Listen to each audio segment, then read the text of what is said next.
Hello everyone, my name is Mike and this is Matrix to Paradise.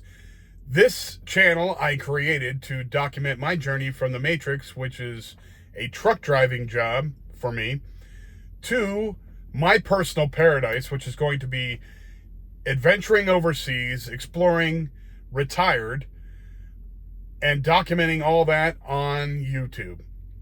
And just living my life, finding new cultures and exploring and having a good time. That's going to be my retirement. The last time I talked to you guys, I was in Chandler, Oklahoma, which is halfway between Oklahoma City and Tulsa, Oklahoma. I had gotten a delivery from the Fort Worth area. I said it was Dallas in the last video, but it was really Fort Worth. Excuse me. I got that delivered the next day in Ottawa, Kansas, which was right up the road from where I was sleeping overnight in Chandler. And let's see, I delivered that to the Walmart distribution center there, which distribution center is DC, we call in the trucking world. So I delivered to the Walmart DC there, picked up the next load in Kansas City, and that was on the 28th.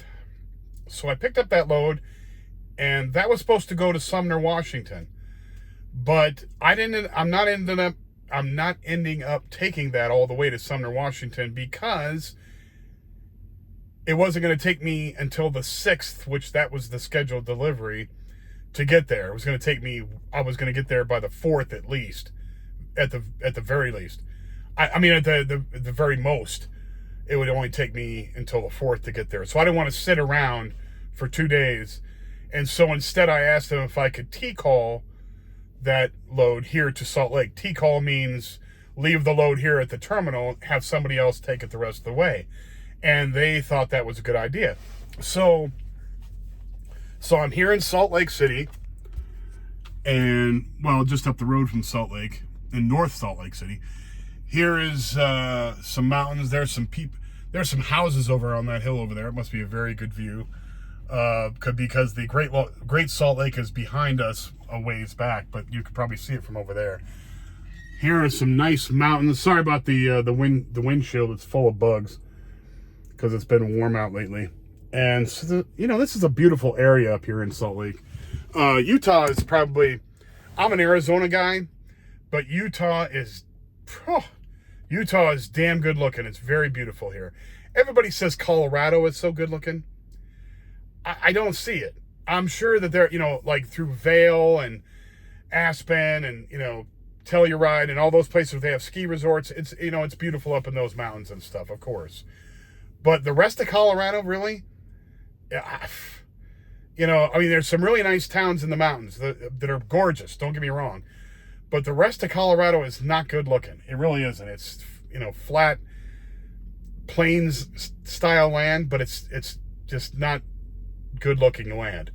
But Utah and Arizona, some gorgeous states here. And Utah is, I'm an Arizona guy, so I stick up for Arizona pretty much, and I think Arizona is beautiful.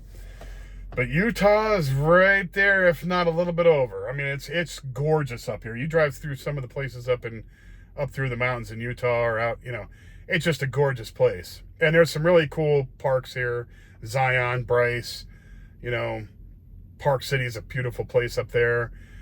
So it's gorgeous here. Anyway, beyond that, so I'm here in Salt Lake, and I decided to take a 34-hour reset so I could reset my clock to get my 70-hour clock back again, because I had been running on reset hours, which is hours that you drove the last week on the same day. They come back to you in that form.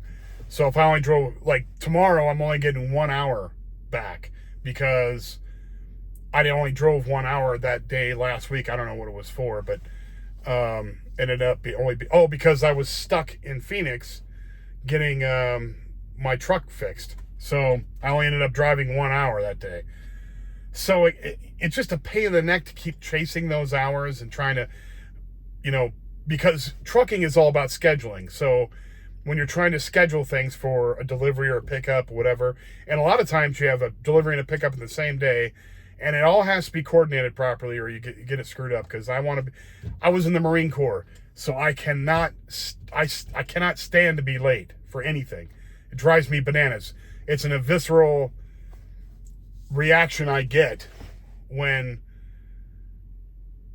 I'm even getting close to being late or close to being, there 15 minutes early. I just can't stand it. So instead of causing myself more stress and dealing with that, I decided to take a 34-hour reset. I told them, look, just let me stay here for a day and a half, get this 70-hour reset done, and then boom, I'm on my way for another fresh 70 hours.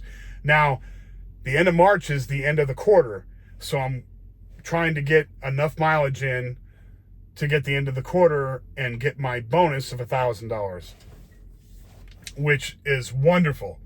So even with this 34-hour reset, and I'm not going home until after March is over with in April. I'm not going to go back to Phoenix and take a 6-day break until then. So, because I usually take 5 or 6 days depending on how I feel. But I'm going to go back there probably for a 6-day. I'm still going to get my bonus, even with this 34-hour reset. So all you have to do is 10,000 miles a month, and you can make your bonus. So 30,000 miles in a 3-month quarter. And I'm already, it's March 2nd, and I only have like 9,000 something miles to get. So I'm fine.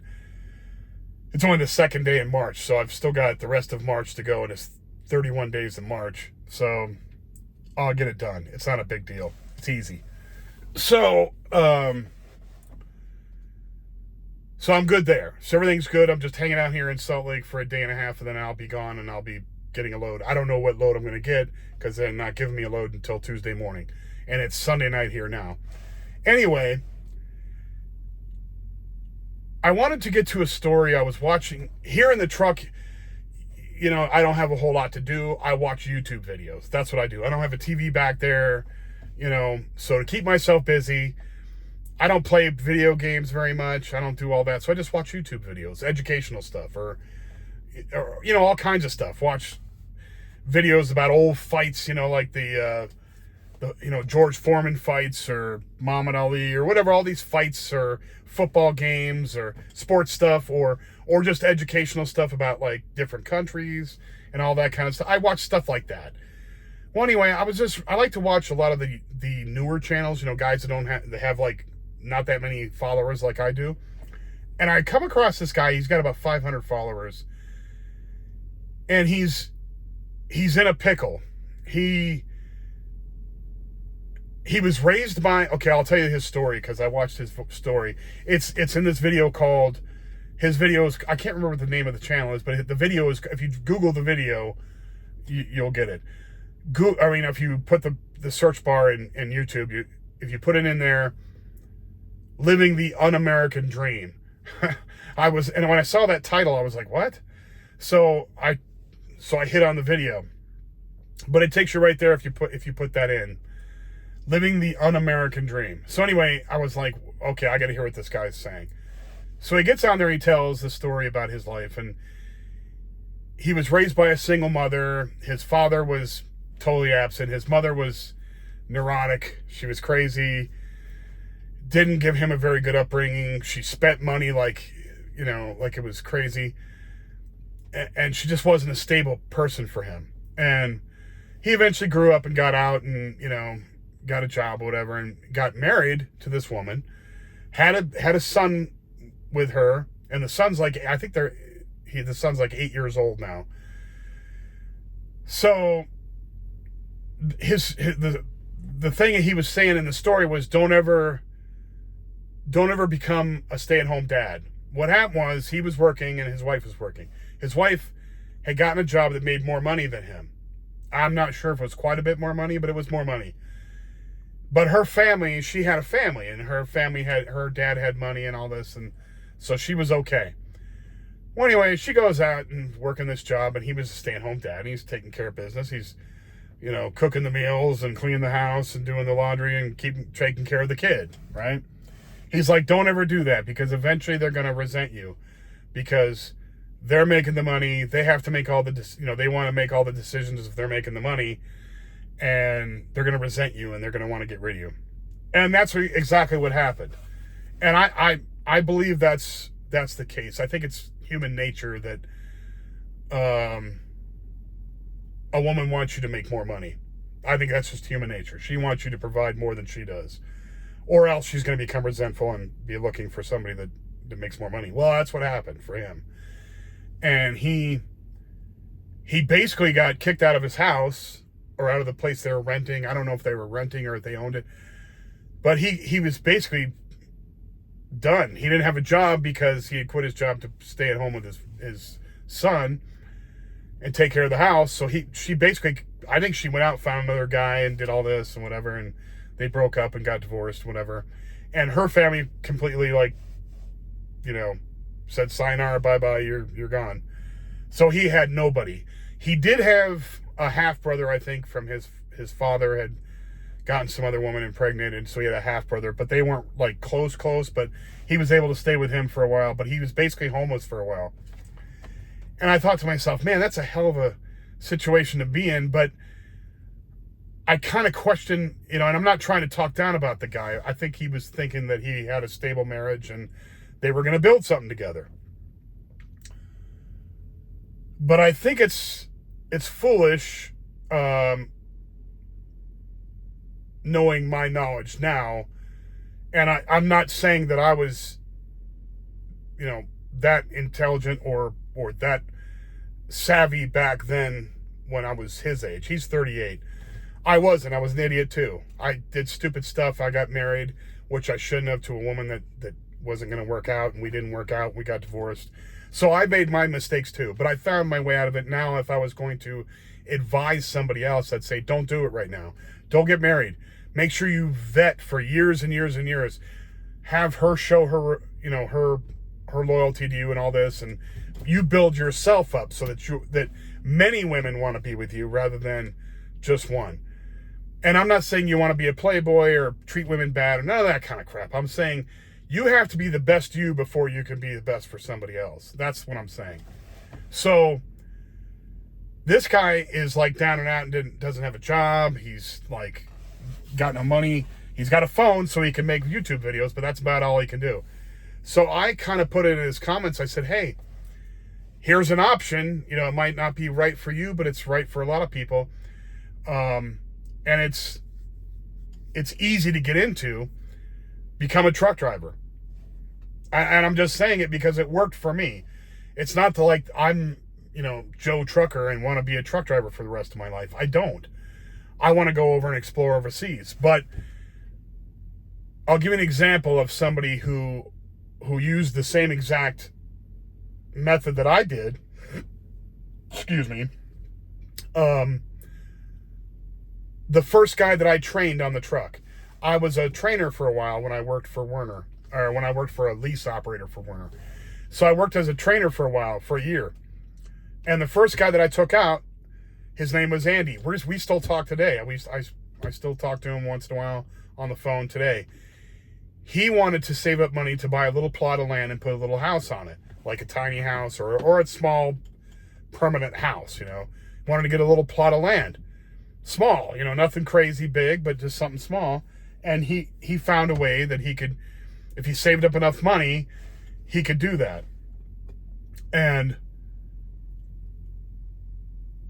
this job is perfect for that because, for one thing, you don't need a place to live. So you're not paying rent. Rent is stupid right now. Ridiculous. You can't even buy a house. You can't even get, in Phoenix, for example, I'm basically stationed out of Phoenix. In Phoenix, you can't even get an apartment in the ghetto. I mean, the worst part of Phoenix, for less than $1,000. You can't. You can't rent a room there from somebody else, subletting. Just a room where you're shared in a house or something for less than $800. So it's just not worth it. So living in driving a truck, you can live in the truck and save yourself all that rent money, all that electrical money that you'd spend on electricity, the electrical bill and all that. You could live the minimalist lifestyle working out of a truck. Now, is it right for everybody? Obviously not. But it can be if you're down and out and have nothing. Now, somebody asked me a long time ago about this, and they said, well, I have, this going on, and I was in jail or whatever. I said, look, I went to CDL school, and there was a guy that had been thrown in jail for dealing drugs a while back. He did his time, got out, was trying to get his life together. Truck driving got him, he was able to get into truck driving. Now, as long as you don't have any recent DUIs or crazy accidents in the recent 3 years, I think it is, 3 or 5 years, something like that. As long as you're not like that kind of risk, there's you can get a job doing that. If you're in prison, there's still, even if you get out of prison, okay, now I don't know a whole lot of people that got out of prison and are trying to get jobs, but even if you get out of prison, you talk to your parole officer, they have all kinds of jobs that they'll hire ex-cons. But all you got to do is, for truck driving, it's easy. It's really easy. You go to CDL school, or if you know somebody who has a truck and you can learn how to drive it with him around the lot or something, and learn how to back up trailers and do all that, and pass the test at the DMV, you can get a CDL. And as long as you have a CDL, you can start making money. You can get a job with a starter company, which everybody who starts off has to start off. It's just one of those things. You start off at a starter company like Werner, like Schneider, Swift, JB Hunt, CR England. Those kind of jobs are starter company jobs. They're not going to pay you a whole lot, but they'll get you experience that you can take to the next job. Exactly what I did. I worked for a year for Werner. I went to work for a lease operator under Werner, where I made more money, but it wasn't the right fit for me because they wanted us to drive tandem, meaning drive like a team driving thing where the truck never stops. As soon as I'm done driving my clock, they jump in and drive their clock while I'm back there sleeping, and vice versa. I couldn't handle that. I didn't like a newbie who had just been on the truck for a couple weeks driving team with me while I'm sleeping in the back. I didn't want to die in some crazy fiery accident because I wasn't up front to supervise. So I couldn't do that. And eventually I said, I just can't do this job, because they were giving me a hard time about it. So that's what happened with that. But that was okay. It was amicable, and there was nothing problem with that. But once you get a year in, you could go to another company and start making decent money, really good, decent money. And you could start whittling down your bills. That's what I did. For the first 2 years that I worked for, in the truck driving industry, I paid off all my bills. I paid off every credit card I had left over from that my wife had driven up, or any other crap that I had to pay off.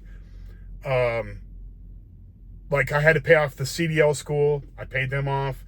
Got all my bills cleared out. The only bills I have now are my phone bill, my food bill on the road, and you can regulate that, which I have been, and my car insurance on my vehicle, and registration every once in a while.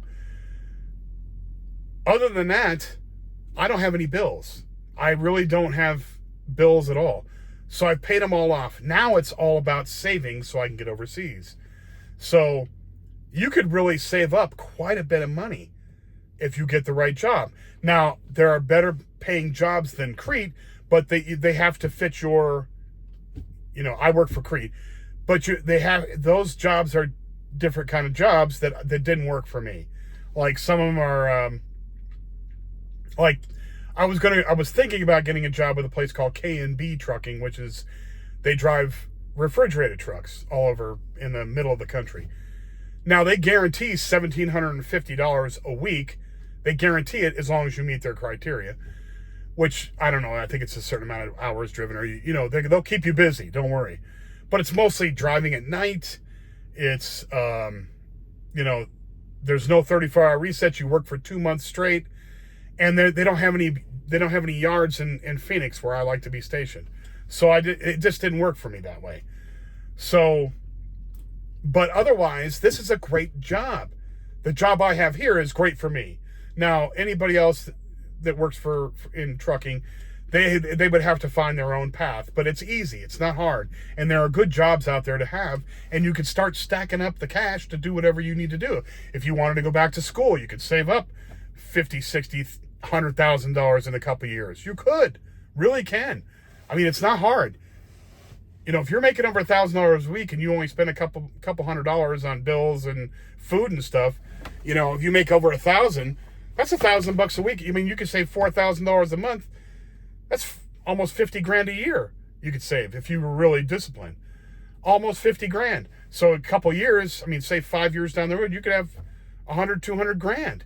So you could save for something better later on. That's what, if I was going to advise any kid now, I'd say either get into trucking or get into some kind of construction union job. And I don't mean just out there, you know, slaving away, shoveling dirt into a, you know, cement mixer or whatever. I'm talking about, there's all kinds of jobs. I mean, these trucks are air conditioned, climate controlled for sleeping in the back, all that stuff. I mean, these are state-of-the-art vehicles now. The equipment they use on construction sites now, heavy movers, cranes, you know, scrapers, all that. Those new trucks all have air conditioning, the whole 9 yards. I mean, it's not like it used to be in the past. You could be a surveyor. You don't have to be out in the sun all day doing hammering work. Now, if you like to do that, or you like to be a steel worker or a plumber or whatever, and a lot of plumbers aren't plumbers that go into old houses with crappy toilets. Most of them are lining new buildings with new plumbing, brand new plumbing. So those kinds of jobs, since the last 20 years, everybody's been trying to go to college and get these stupid degrees. And the only non-stupid degrees are STEM degrees that can make you six figures coming out of college. The rest of these degrees, I mean, business degree, I mean, if you're an entrepreneur, you're an entrepreneur when you're little. You already know. You already have somebody that you've talked to already and all that. Those are different. I don't see going to business. Anything you can learn at business school or anything in college, period, you could learn online now. I mean, the internet is a plethora of knowledge. So I don't think it's smart to get into hundreds of thousands of dollars in debt coming right out of college unless you've got a degree that's going to make you hundreds of thousands of dollars a year.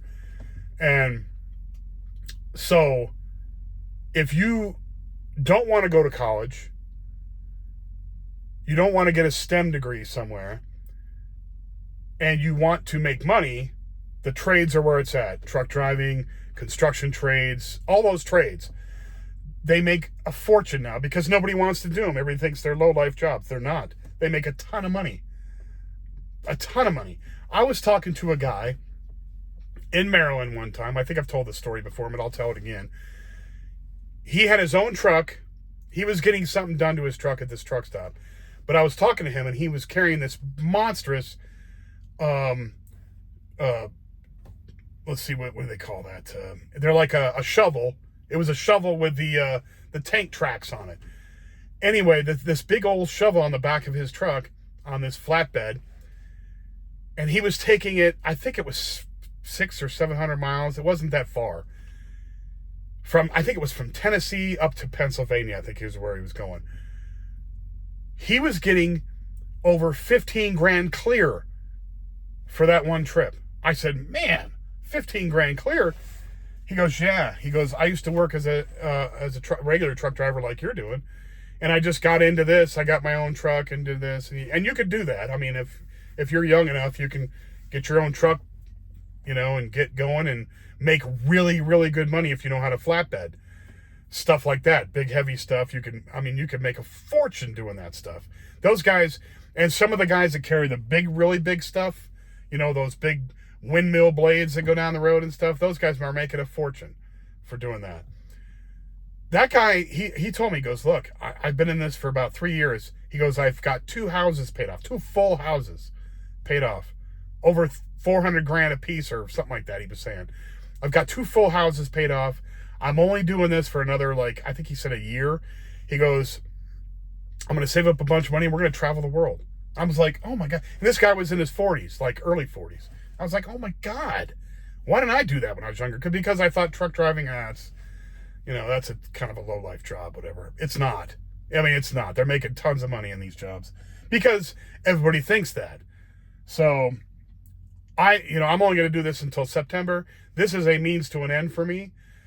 I like this job better than the other jobs I've had in my life, but I like this job.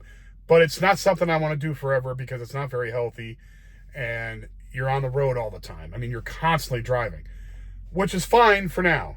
But I wouldn't want to do this for another 10 years or 20 years, whatever. So it's very interesting to me that some people can get into such a rut and a guy is different from a woman. You can't kick a woman in the butt. You have to, say it'll be okay and all that. You can't say that to a guy. Like sometimes guys need a kick in the ass. They really do. They need a kick in the ass to say, you know what, quit being a effing loser and get out there and get your shit done. And that's basically, we've all been there. All guys have been there, myself included. And now I'm out here making decent money. I'm going to be able to retire in about 6 months, and I'm happy as can be. And I hope I left a comment on this guy's video, and hopefully he takes that and goes with it. If he doesn't, if he finds another way, that's great too. But this would be a wonderful way for him to save up a chunk of cash, get himself out of the hole. Because he's like got nothing. He can save up enough money to buy a car, buy a house, get his life squared away, So anybody out there who thinks that they're down the dumps, they aren't. There are ways out of that. We live in the most prosperous country in the world. There's no reason for anybody that's willing to work and isn't a total screw up to get a job, to get a job and make some money, get out of the crap that they're in, get out of the rut that they're in. There's no excuse for it. Not saying that they're not trying. I'm just saying a lot of times you don't have the information. And a lot of times I didn't have the information. It was my aunt who showed me the showed me the ad for CR England, who I tried to get a job with first, but that didn't work out. But I eventually went to Werner and got a job with them, going through their Roadmaster school. But my aunt's the one who said, why don't you do this? And I was like, why didn't I think of that? So I was trying to be the helper on his page. Hopefully he finds some way out of his rut and he can get his life straight and start getting some confidence in himself. Because once you work for something and you accumulate your own wealth, you do your own job, you feel much better about yourself. You get your confidence back, you get your life back. You start being able to make choices for yourself. I mean, I was in a rut for a long time there after I got divorced, and I finally got into this, and now everything's clear. So everybody can do it. Everybody can do it. Anyway, that's all I got to say for now.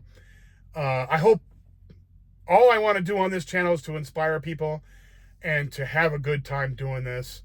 And hopefully I can do both, because I'm definitely having a good time doing this. I can't wait to get over to Cambodia to show you that place. It's going to be incredible. Anyway, you guys all have a nice night. Please, if you like the video, please hit the like button and subscribe. Those two things really help me out a whole lot. If you know anybody who likes these subjects, truck driving, escaping the matrix, moving overseas, traveling, any of that kind of stuff, I'm the guy for you. Pass it on to them if they like it, and I would be much appreciative. Have a great night. I will talk to you guys again in a couple days. Bye now.